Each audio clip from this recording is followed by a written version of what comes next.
చాకలి ఐలమ్మ పోరాట ప్రతిఘటనా తత్వం ఎప్పటికీ ఆదర్శనీయమని ఆంధ్రప్రదేశ్ రజక వృత్తిదారుల సంఘం కాకినాడ జిల్లా అధ్యక్షులు కోనేటి రాజు పేర్కొన్నారు. విద్యుత్ ఉద్యమంలో అసువులు బాసిన అమరవీరులు సత్తెనపల్లి రామకృష్ణ, చాకలి ఐలమ్మల వర్ధంతి సభను పిఠాపురంలో రజక వృత్తిదారుల సంఘం ఆధ్వర్యంలో ఘనంగా నిర్వహించారు.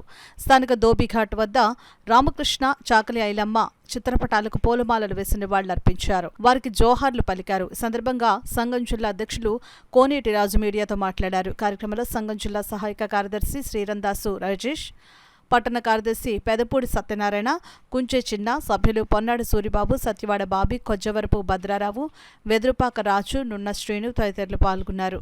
మరి ఈ ప్రభుత్వం ఎందుకంటే ఈ విద్యుత్ ఉద్యమం మీద చంద్రబాబు ఆనాడు ఎందుకంటే సుమారు లేదంటే 5-6 నెలలు దీర్ఘకాలంగా విద్యుత్ పోరాటం చేస్తున్నట్టు కూడా పట్టించుకున్న దాఖలాలు లేకపోవడంతో అప్పుడు ఉమ్మడి రాష్ట్రం మరి హైదరాబాద్ కాబట్టి బషీరాబాద్ వద్ద మరి భారీ ఎత్తున ఊరేగింపు జరుగుతుంటే మరి ఎటువంటి హెచ్చరికలు లేకుండా చంద్రబాబు ప్రభుత్వం అతి దారుణంగా కిరాతకంగా 3 వ్యక్తుల్ని పొట్టబెట్టుకున్న సంఘటన రాష్ట్రం అందరికీ తెలుసున్నదే.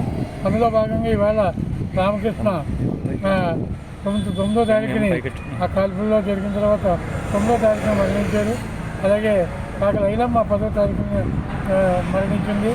చాకలి ఐలమ్మ మరి తెలంగాణ సాయుధ పోరాట వీర నారి, గొప్ప విప్లవ నాయకురాలు ఆవిడ.